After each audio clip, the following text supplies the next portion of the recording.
মধুপুর নামের একটি গ্রাম, যে গ্রামে বাস করত চাঁদ মিয়া নামের এক দরিদ্র কৃষক। চাঁদ মিয়া অন্যের জমিতে চাষাবাদ করে খুব কষ্টে জীবনযাপন করত। তার এই দুনিয়াতে আপন বলতে কেউ ছিল না, শুধুমাত্র একটি ছেলে ছাড়া। তার নাম ছিল ছোটু। ছোটবেলায় ছোটুর মা মারা যাওয়ায় চাঁদ মিয়া খুব কষ্টে তাকে বড় করে তোলেন, কারণ এই দুনিয়াতে ছোটুর বাবা ছাড়া ছোটুর আর কেউ ছিল না। ভাবে হাসি কান্নার মধ্যে দিয়ে তাদের জীবন খুব ভালোই চলছিল। একদিন হঠাৎ করে চাঁদ মিয়া অনেক অসুস্থ হয়ে যায় এবং তিনি ছোটুকে ছেড়ে চিরতরে এই দুনিয়া ত্যাগ করেন। চাঁদ মিয়ার এই অকাল মৃত্যুতে ছোটু খুব একা হয়ে যায়, কারণ তার বাবা ছাড়া তার এই দুনিয়াতে আর কেউ ছিল না। এরপর এভাবেই কেটে যায় কিছুদিন।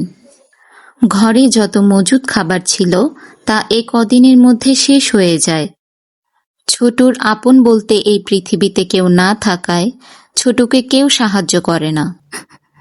বাবা, মা, তোমরা কোথায় গেলে আমাকে ফেলে? আমার যে এই দুনিয়াতে তোমরা ছাড়া আর কেউ নেই। আমার যে বড্ড ক্ষুধা লেগেছে। আমি এখন কি করব? কোথায় যাব? এই কথা বলতে বলতে ছোটু বাজারের দিকে রওনা হলো। তার ধারণা ছিল বাজারে গিয়ে কারো কাছে খাবার চাইলে সে অবশ্যই খাবার দেবে এবং তার ক্ষুধা মিটবে। সেই আশা নিয়ে সে বাজারের দিকে ছোট ছোট পায়ে যেতে লাগলো। এদিক ওদিক অনেক ঘোরাঘুরির পর একটি মুদিখানা দোকানের সামনে গিয়ে সে বলল, কাকু, কাকু, আমাকে কিছু খেতে দেবে? আমার যে এই দুনিয়াতে কেউ নেই। আমার বাবা মা সবাই মারা গেছে। আমার এই দুনিয়াতে আপন বলতে আর কেউ নেই।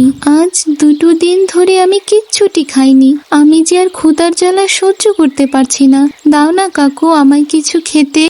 সকাল সকাল কোথা থেকে চলে আসে এসব? তোর জন্য কি আমি খাবার নিয়ে বসে আছি? যা যা, ভিখারির দল কোথাকার! যত সব আপদ সকাল সকাল এসে জুটেছে। যা এখান থেকে বলছি, নইলে ঘাড় ধাক্কা দিয়ে বের করে দেব। যা। এ কথা শোনার পর ছোটু এক বুক কষ্ট নিয়ে সেখান থেকে চলে গেল।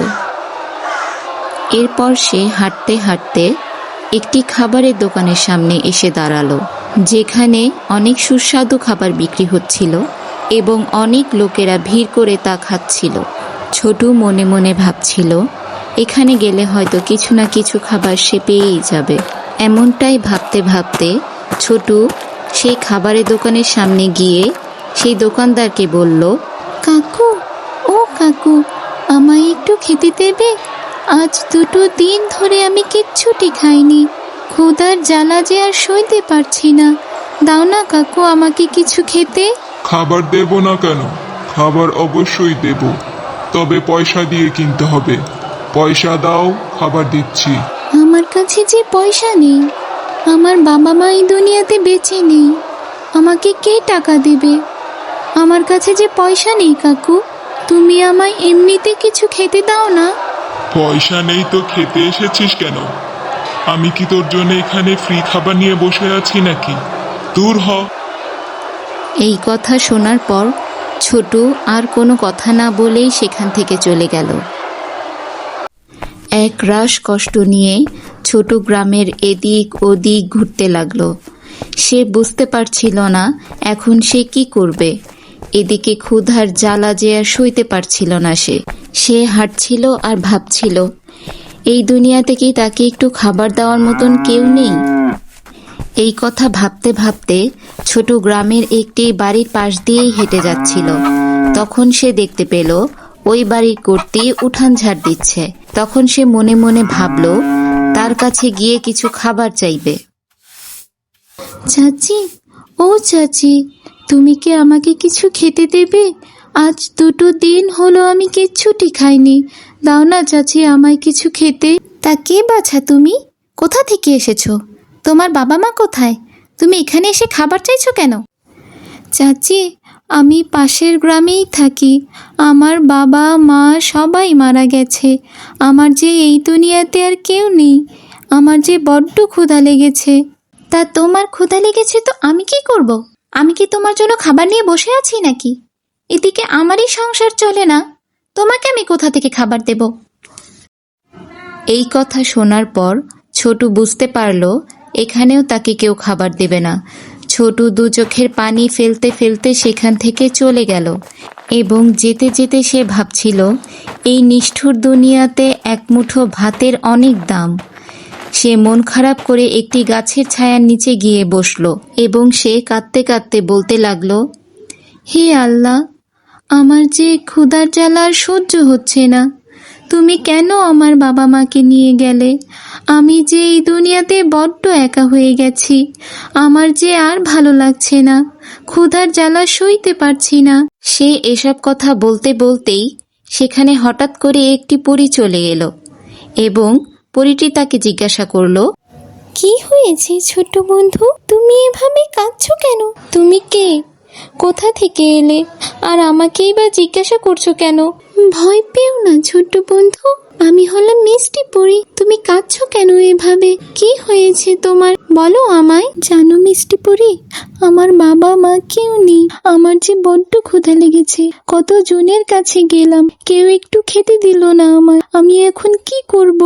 আমার যে আর ক্ষুধার জ্বালা সহ্য হচ্ছে না। আহারে ছোট বন্ধু, কেঁদো না তুমি। তোমার অনেক কষ্ট, আমি বুঝতে পারছি।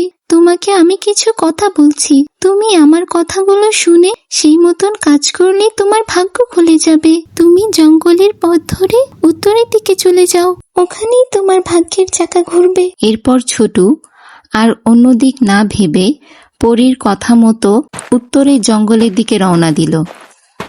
সে সকল আশা ছেড়ে দিয়েছিল, তারপরও পরীর কথা মতন একটি শেষ চেষ্টা সে করল। সে তার জীর্ণ শীর্ণ ক্লান্ত শরীর নিয়ে জঙ্গলের পথ দিয়ে হাঁটতে থাকলো আর ভাবতে থাকলো পরীর কথা শোনা কি তার আদৌ ঠিক হচ্ছে কিনা।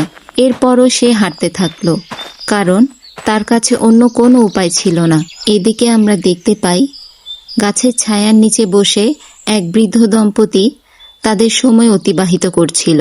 ছোট ক্লান্ত অবস্থায় জীর্ণ শীর্ণ শরীর নিয়ে সেই বাড়ির সামনে এসে অজ্ঞান হয়ে গেল। এই বাড়ির মালিক, যার নাম ছিল রহিম মিয়া, সে তখন সেই শব্দ শুনতে পেয়ে বাহিরে চলে আসলো এবং দেখতে পেল ছোটু সেখানে অজ্ঞান হয়ে পড়ে আছে। তখন সে মনে মনে বলল, ইয়া আল্লাহ, কে এই বাচ্চা? এখানে কোথা থেকে আসলো? এখানে পড়ে আছে বা কেন?